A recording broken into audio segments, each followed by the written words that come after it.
ஒரு நாள் பசியால் வாடிய எறும்பு உணவு தேடி காட்டில் அலைந்து கொண்டிருந்தது.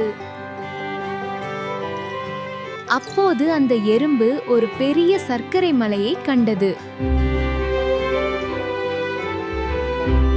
அதை பார்த்த எறும்பு மிகவும் மகிழ்ச்சியாகி, ஆஹா, இது எனக்கு நிறைய நாட்களுக்கு உணவு என்று நினைத்தது.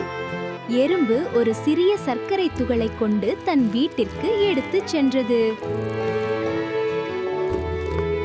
அதை பார்த்த சில பூச்சிகள் சிரித்தன.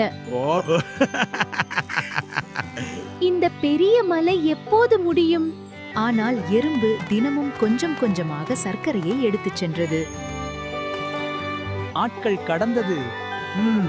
சில மாதங்களில் அந்த பெரிய சர்க்கரை மலை மிகவும் சிறியதாகிவிட்டது. அப்போது எல்லா பூச்சிகளும் புரிந்து கொண்டன. சிறிய முயற்சிகளும் தினமும் செய்தால் பெரிய வெற்றி கிடைக்கும்.